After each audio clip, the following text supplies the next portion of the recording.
Other भाई पाकिस्तान की तरफ आते हैं। बातें तो बहुत सी डिस्कशन शुरू हो गई है कि पूरी टीम चेंज करनी चाहिए। कुछ कह रहे हैं, जिस तरह आपका भी मानना यह है कि सोच समझ के टाइम दे के फिर चेंजिंग करनी चाहिए, बट कुछ चेंजिंग तो बड़ी मस्ट रिक्वायर्ड है और जो बड़ी ऑब्वियस है।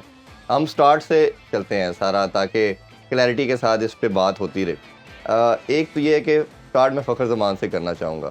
एक ऐसा प्लेयर जो सबसे बड़ा इम्पैक्ट प्लेयर आपका माना जाता है T20 में और ODI में, और उसकी अगर विक्ट्रीज़ भी देखें तो पाकिस्तान की 80% विक्ट्रीज़ में उसका रोल नज़र आता है।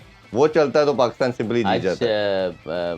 चैंपियंस ट्रॉफी की आज 18 है, हाँ, तो फ़खर ज़मान की सेंचुरी या बिल्कुल, बिल्कुल। वो भी रिकॉल हमें करनी चाहिए। आपकी शानदार इनिंग्स भी बिल्कुल करना चाहिए, जिस तरह नहीं, का मैं ये नहीं खूबसूरत कह रहा नहीं, इसमें रियलिटी है जो आपने भी ज़बरदस्त एक पार्टनरशिप उनके साथ की। जी, इवन शुरू में जिस तरह नो बॉल पे आउट हुआ, स्ट्रगल कर रहा था, आपने बड़ा अच्छा चार्ज किया, तो उसका एक बड़ा ख़ास रोल था। बट जो एक मैं अक्सर मानता हूँ कि इंटेलेक्चुअल डिसऑनेस्टी की गई कुछ प्लेयरों के साथ, कि उनके नंबर चेंज करके, जो बेचारा शुरू से अपने ओपनर खेलता आया, आप जैसे ओपनर है, आपको अगर कहते जी आप 5वें नंबर पे खेलना, तो शायद आप उस तरह परफॉर्म ना कर पाते।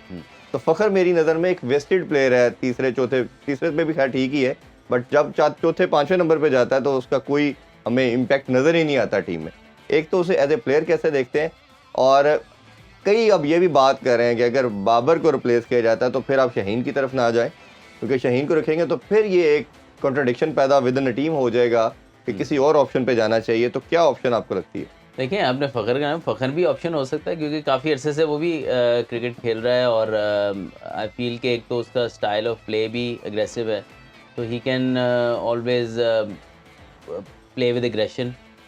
फिर ये है कि मतलब वही बात है जो बात मैं पहले कहता हूँ कि ठीक है, अब T20 क्रिकेट काफ़ी दूर है, इतनी मतलब कि वर्ल्ड कप ये आपके पास प्लानिंग का टाइम है। इसलिए मैं कह रहा हूँ जल्दी ना करें किसी भी डिसीजन को लेते हुए, इमोशनल डिसीजंस ना करें। इमोशनल डिसीजन में अक्सर आप फिर ये होता है कि यार, एक तो आप हमें ये होता है कि फ़ौरन क्योंकि आवाम डिमांड कर रही होती है या चेंजेस हो जाएँ।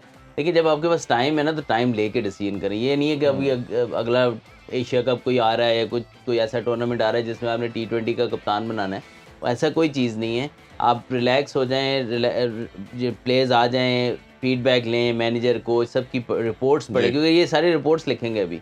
उस रिपोर्ट्स को पढ़ें, वो उसको पढ़ने के बाद फैसले काफ़ी आपका भी और ज़हन खुलेगा, यार ये चीज़ें भी हमें माइंड में रखनी है।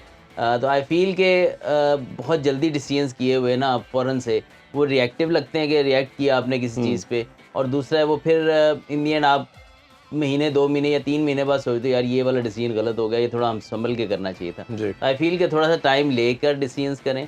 ऑप्शंस सिर्फ 1-2 ऑप्शंस की तरफ ना देखें, पूरी टीम के अंदर देखें कि कोई आपको ऐसा लीडर मिल सकता है, या आपने पहले बाबर से आएँ, बिठाएँ, उससे बात करें कि किस तरह आपने लेके चलना आगे, और बाबर अगर खुद छोड़ना चाहता है या आप हटाना चाहते हो या व्हाटएवर, जो भी पहले डिसीजन हो लेने दें, उसके बाद फिर देखें कि यार किसको आपने अगला कप्तान बनाना है। उन ऑप्शंस को कंसिडर करें, उनकी परफॉर्मेंस को कंसिडर करें, किस फॉर्मेट के लिए आप बना रहे हैं उस चीज़ को कंसिडर करें, और प्लेयर्स जो आप चेंज कर रहे हैं तो उसकी रिप्लेसमेंट आप कैसे तैयार कर रहे हैं, उस जो रिप्लेस करेंगे क्या वो उस काबिल हैं कि वो उनको रिप्लेस कर सकते हैं। जी। तो इन सारी चीज़ों को सोचते हुए, समझते हुए फिर डिसीजंस करें, और आगे के लिए प्लानिंग ज़्यादा ज़रूरी है।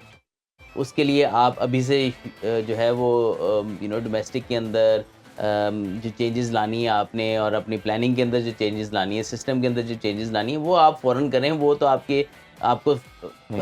अरसे दराज से एक्स क्रिकेटर्स भी जो हैं वो आपको पॉइंट आउट कर रहे हैं, इन चीज़ों पे हमें इम्प्रूव करना है, इन चीज़ों को हमें लाना है अपने सिस्टम के अंदर।